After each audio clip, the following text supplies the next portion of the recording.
கிளம்புறோம்மா வந்த செய்தியை சொல்ல கிளம்ப மறுத்துக்க மாட்டாங்களா? அப்புறம் வணக்கம் வச்சுட்டு வீட்டுக்கு போனீங்க. அங்க பசங்க நிமிஷத்துல போறது கிளம்பி போயிடுது. அப்படிதான் ஆமாக்கா, வாழ்க்கை விவசாயம் இருக்குன்னு சொல்ல முடியாது.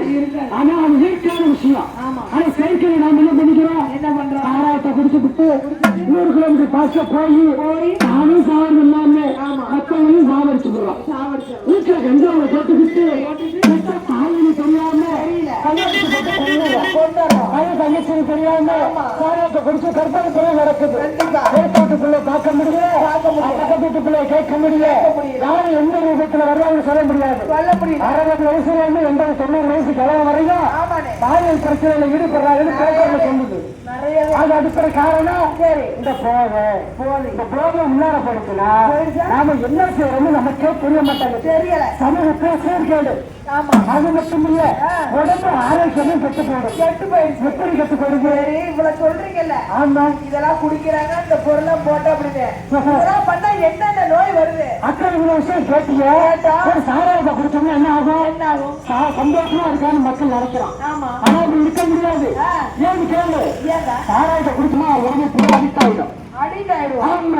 அப்படி அடிக்ட் ஆயிடுச்சுன்னா நல்லா சாப்பிட முடியாது, வேலைக்கு போக சுண்டை வராது, உடம்பு சோர்வா இருக்கும், கல்யாண பிள்ளைங்கள சந்தேகம் வரும், குடும்பத்துல சண்டை வரும், கடன் வாங்க வேண்டி வரும், லோன் கட்டு அல்லாத கட்டு முன்னாடி போனா பத்தா ஒண்ணு கட்டி உடம்பு கெஞ்ச வேண்டி இருக்கும், முக்காடு போட்டு நடிக்கிறோம், நிலப்பணத்தை விற்க வேண்டி இருக்கும், நகரத்தை விற்க வேண்டி இருக்கும்.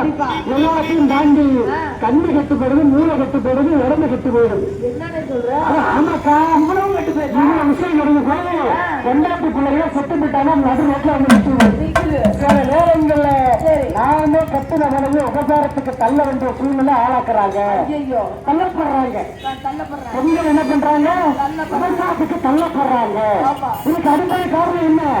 இந்த போதா. அதனால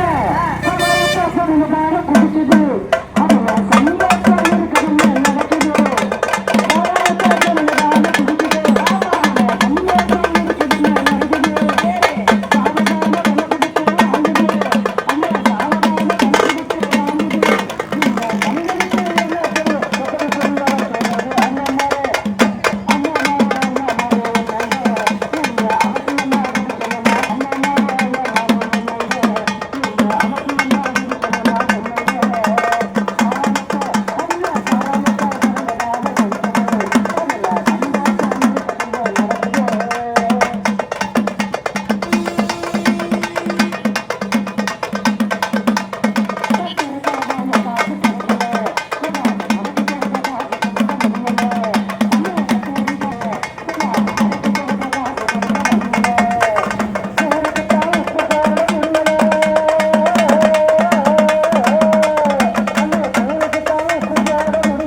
நடக்குது நாம பிள்ளைங்க குட்டிகளாம் நடுத்தருக்கு வந்து நிற்குது.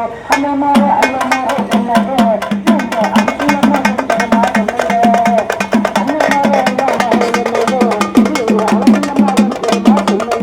அப்படியே என்னடா தெரியாத சாமா பூச்சி யாருக்கு போயிட்டா அதோட கடவுள் 350 650 இருக்கிறான். குட்டி தலைவனுக்கு தெரியல. ஆமா என்னப்பா எப்படி சொல்ற? எப்படி சொல்றது? முதல்ல சொல்லு. அவன் பேர் வேற பேர் என்ன சொல்லுவா? அவன் பசங்க கூட போடுவாங்க கத்துக்கிறதுக்கு. அது கூட்டாரா? அட சாயந்தரம் முன்னே பள்ளிக்கூடத்துக்கு போறோம், அதை போட்டுட்டா படிக்கிற பிள்ளைங்க படிக்காம இந்த கூடத்து தலைவருக்கு சொல்றீங்களா? அதை வாங்கி உடச்சு அடைச்சிக்கிட்டு பள்ளிக்கூடத்துக்கு ஆச்சரியம் என்ன கேட்கறான்? ஏடியா கோயில் வரணுங்க பையனுங்கிறான். அப்படி பேசுறா. அப்படி பேசுறோம் மெயில கிடக்கிறான். பிள்ளைங்க மீனா போறதுக்கு இந்த போதை பொருள் காரணமா ஆமா. கல்விக்கு பக்கத்துல கடைகள் என்ன பண்ணுது? போதை பொருள் விற்கிறாங்க, ஆந்து வைக்கிறாங்க. ஆளுக்கு விற்கிறாங்க, ஆமா. சரி சிகரெட்டு விற்கிறாங்க. ஆமா. இப்படி பொருளை வாங்கி சாப்பிடுறதுனால கஞ்சாவை கொடுத்து பள்ளிக்கு கண்டா வருது. அப்படி கெட்ட பொருள் யாரு காரணம்? எல்லாத்தையும் வேற பெற்றோர்கள் மட்டுமே நம்ம சமூகத்தில் இருக்க அக்கம் பக்கத்துல கடைக்காரர்கள் காரணம். ஆமா. ஒரு காசு லாபம் வாங்கி பீடி சிகரெட்டை வாங்கி விற்கிறாங்க. ஆமா. பிள்ளைங்களுக்கு சின்ன பிள்ளைங்களுக்கு சூடத்தை வைக்கிறாங்க. ஆனா காலத்துக்கு வந்து அது மாதிரி கெட்டு கொடுக்குறா எப்படி? அது எப்படி? அது மட்டும் இல்ல, பெற்றோர்கள் தான் முழுமையான காரணமா இருக்காங்க. ஆமா. எப்படி? எப்படின்னா அண்ணன் என்ன பண்ணுவாரு? காலையில் எழுந்திரிச்சு வந்து என்ன பண்ணுவாரு? நிறைய காசு குத்து இந்த வாடா இந்த வாடா போய் இருக்கிற பாண்டியா பேங்க் ஸ்டோர்ல உனக்கு வெங்காப்படி ஒரு வச்சு தெரிஞ்சுக்கணும். அந்த சொல்லிருக்கீங்க சொல்லிட்டு போய் சொல்லிட்டு போய் வாண்டாடா அப்படி வாண்டாடான்னு சொல்றேன்.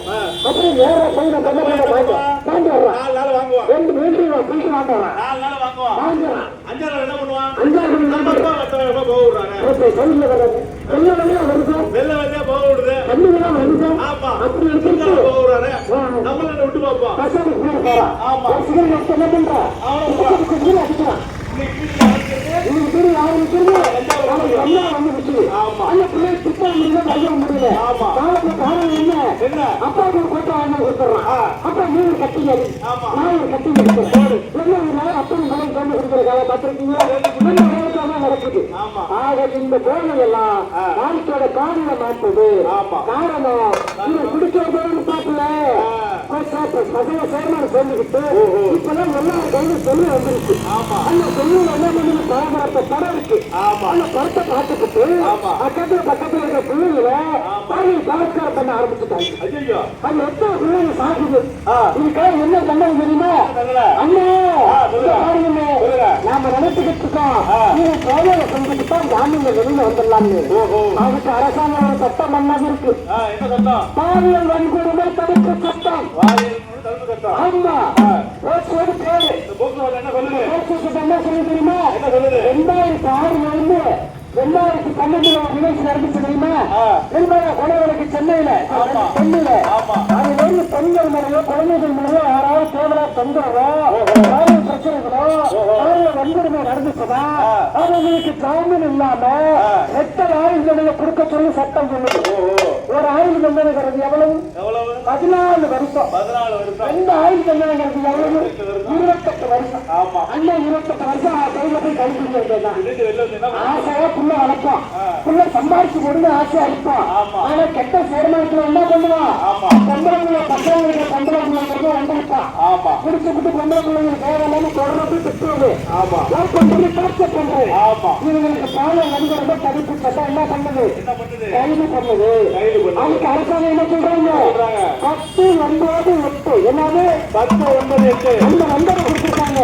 பொம்பளை பிள்ளைங்களோ பெண்களோ பெண்களோ யாராவது இந்த நம்பருக்கு கால் பண்ணா போதும். எங்க வேலை பார்க்கிறோம், எந்த பிள்ளை சொல்ல பண்றோம் அப்படி மட்டும் உடனே கைது பண்ணிடுவாங்க. அது மட்டும் இல்ல, இப்ப சிறப்பு பெண்கள் சின்ன பெண்கள் அதிரடி படைகள் இருக்கு. சின்ன பெண்கள் அதிரடிப்படை. ஆமா. இதுல 10, 9, 1 ஒரு நம்பர் கொடுத்துருக்காங்க. 1091 அந்த நம்பருக்கு யாராவது போன் போட்டு அன்னையில பசங்க வேணா இவனை வந்து கொடுத்துருவான்னு சொல்லிட்டா போறோம். சின்ன பெண்கள் வந்து கால வருவாங்க. வந்த உடனே 4 காட்டு திருப்பி தொழில கொண்டு போய் போட்டுருவாங்க. நாளைக்கு சாமி ஒண்ணும் கிடையாது. முன்னெல்லாம் 6 மாசம் 1 வருஷம் நடந்துச்சு. இப்பெல்லாம் 2 மாசம் தூக்கி வந்து தூக்கத்துல போட்டுருவாங்க. ஆக எந்த பிள்ளைங்க கிட்ட ஐயா சட்டம் நிறைய வந்துருச்சா? அதனால எந்த பிள்ளைங்க வந்திருக்காம சின்ன பெண்கள் அதிரடி பெற வந்திருக்கா குடிச்சிட்டு போடுவாங்க, யாருக்கும் சொல்லப்படாதுன்னு சொல்றாங்க. அக்கா அது மட்டும் இல்ல, நம்மள பிள்ளைங்க நம்ம என்ன பண்றோம்? சீக்கிரம் கல்யாணம் பண்ணி வச்சிடறோம். ஆமாமா, அதே கௌரவ பிரச்சனை என்ன ஆகுறது? படிப்படி பாதியிலே கல்யாணம் பண்ணி வச்சிடறான். பண்ணக்கூடாது. பெண்களுக்கு 21 வயசு சட்டம் சொல்றது. என்ன சொல்றதுக்கு முன்னால என்ன சொல்றதுக்கு முன்னால அந்த அக்காவை கூப்பிடுறேன். அக்கா வாங்கி நல்லா இருக்கீங்களா? உங்களுக்கு வயசு என்ன இருக்கு? ஒரு குழந்தை 3 கிலோ இருக்குது. இப்ப சரி. அது 2 கிலோவாக இருக்கு. அந்த 2 கிலோ குழந்தை இடுப்புல சுமக்கிறதுக்கு கற்பப்பை வளர்ச்சி அடைஞ்சிருக்கணும்ல, கண்டிப்பா வேணும். இடுப்பை வந்து வளர்ச்சி அடைஞ்சிருக்கணும்ல. ஆமாண்ணே. அது 21 வயசுல தான் வளர்ச்சி அடையுது. அப்படி சொல்றீங்க. ஆமா, அப்பதான் கரு நல்லா வளரும், குழந்தை ஆரோக்கியமா பிறக்கும். பாரு. அதுக்காகத்தான் 21 வயசுல பொம்பளை பிள்ளை கல்யாணம் பண்ணி வைக்க சொல்றாங்க. சரி. வீடு வச்சீங்கன்னா என்ன செய்யறாங்க, என்ன செய்றாங்க? அவங்க குழந்தைகள் திருமண தடை சட்டத்துல 2006ல இந்த ஒரு சட்டம் ஏற்றுச்சு. யாராவது சின்ன குழந்தைங்களுக்கு கல்யாணம் பண்ணி வச்சா அம்மா அப்பா பிடிச்சி ஜெயில போட்டுருவாங்க, கல்யாணம் பண்ணிட்டு போற மாப்பிள்ளை ஜெயில போட்டுருவாங்க, சரி. சொந்தக்காரங்க ஜெயில போட்டுருவாங்க, எல்லாருக்கும் சரி. வெளியே வைக்கிறவங்க ஜெயில போட்டுருவாங்க, பாரு. தமிழ் அடிக்கிறோம், நாகர்கோவிலும் சமையல்காரன் பண்டப்படுறோம் எல்லாரும் ஜெயில போட்டுருவாங்க. ஆமா, அது யாரு தெரியும், எப்படி தெரியும் கேட்கலாம். எப்படி? யாராவது அக்கம் பக்கத்துல தெரிஞ்சவங்க யாராவது ஒருத்தர் அதானே. ஆமா, அதானே. நாங்களா சொன்னாதான் கல்யாணம் பண்றேன்னு தெரியும். அக்கா. கோயில கல்யாணம் பண்றா என்ன பண்ணுவீங்க? கோயில கல்யாணம் பண்ணி வச்சுலாம் பக்கத்துல யாராவது 10, 9, 8 போன் பண்ணி சொன்னா போதும், உடனடியாக அந்த பிள்ளையோட கல்யாணத்தை மிஸ் பண்ணிடுவாங்க. அது எப்படி? அப்படி சொல்றவங்க சும்மா விட்டுருவோம் மாட்டாங்க. அக்கா, யாரு போன் பண்ணாங்கிற ரகசியத்தை தகவலத்தை சத்தியமா வச்சுக்கிறாங்க, யாருக்கும் சொல்ல மாட்டாங்க, அவங்க பாதுகாப்பா பாத்துக்கிறாங்க. கண்டுபிடிக்க முடியாது. யாரு சொன்னாங்கிறது வெளியே தெரியாது. தெரியாம போயிரும். அதனால தான் என்ன சொல்றோம், பதினஞ்சுல தாலி கட்டி 16ல பிள்ளை கட்டி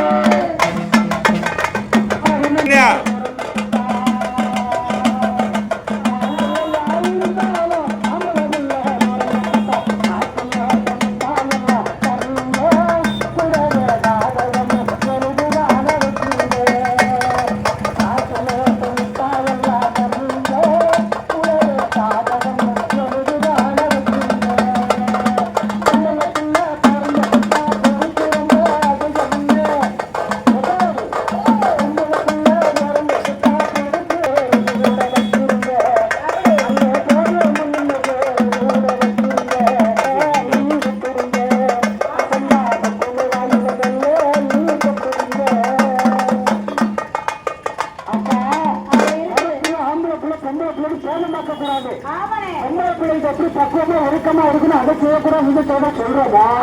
நாம வளர்க்கிற ஆம்பளை பிள்ளைன்னு சொல்லணும். ஏன்னா சட்டம்லாம் அதிகமா வந்துருச்சு. புல்லட்ல வாங்கி கொடுக்குறோம், புல்லட்ல பைக்ல என்ன பண்றான், குடிச்சுட்டு நேரா போய் அவனும் சாப்பிட வரவனும் சாப்பிடுறான், வீட்டுல வர்றான். அதனாலதான் என்ன சொல்றாங்க, குழந்தைங்களும் வேலைக்கு அனுப்ப கூடாது, சின்ன வயசு குழந்தைங்களை கல்யாணம் பண்ணி வைக்க கூடாது, குழந்தைங்களும் வாங்கின ஓட்டக்கூடாது. வந்திருக்கு பொம்பளை பிள்ளைங்க பிரச்சனை சண்டைட்டா 10, 9 போன் பண்ணா போதும், போக்சோ சட்டத்துல கைது பண்ணுவாங்க. 2 ஆயுள் தண்டனை இருக்கு, அது இல்லாம என்ன 10 லட்சம் அமலாக இருக்கு. குற்றம் அதிகமா இருக்கு, தூக்கு தண்டனை கூட கிடைக்கும். வந்திருக்கு 10, 9 ஒண்ணுக்கார போன் பண்ணி சொன்னா போதும், உடனே உங்க பிள்ளைங்க அரசாங்க பிள்ளையா இருந்தாலும் சரி, கணக்கு பிள்ளையா இருந்தாலும் சரி, அரசு உள்ளார வச்சு தூக்கு தண்டனை தான், உள்ளார வச்சு ஆயுள் தண்டனை தான். அதனால நம்ம பிள்ளை நம்ம பாத்துக்கலாம். நான் அரசியல் செல்வாக்கு இருக்கு, நான் அதிகாரி செல்லாருக்கு செல்வ கோடி கணக்கில் பணம் வச்சிருக்கு, இங்க செல்லாது. அதனாலதான் சொல்றோம், ஆணுக்கு பெண் சமம் என்ற மதிப்பு எல்லாருக்கும் கல்வி கொடுக்கணும். கல்வி உரிமை சட்டம் என்ன சொல்லுது, குழந்தைகளை கட்டாயமாக 18 வயது வரை படிக்க வைக்கணும், குழந்தை திருமணத்தை தடுத்து நிறுத்தணும், குழந்தைகளை வேலைக்கு அனுப்பக்கூடாது இப்படி சொல்றோம். அதனால என்ன சொல்றோம்னா, அரியலூர் மாவட்டம் முழுவதும் போதையில்லாத மாவட்டத்தை உருவாக்க வேண்டும் என்ற நோக்கத்தோடு நிகழ்ச்சியை முன்னெடுக்கிறோம். ஆனால் அன்பான பெரியவர்கள் தாய்மார்களே, உங்களுக்கு தான் கன்னியாகுமரி எங்களுக்கு வாங்க சொல்லுங்க. ஏன்னா வீட்டில் போதையில்லாத யாராவது இருந்தாலும் அவங்க வீட்டு கொண்டு போயிடலாம். அதுக்காக மாவட்டத்தில் என்ன பண்றாங்க, போதை மீட்பு பெருமாள் ஒரு ஆரம்பிச்சிருக்காங்க. அந்த மையத்தை நம்ம தொடங்கினா போதும், அவர்களை கட்டாயமாக மீட்டு பழையபடி சிகிச்சை கொடுத்து அவங்க திருமணம்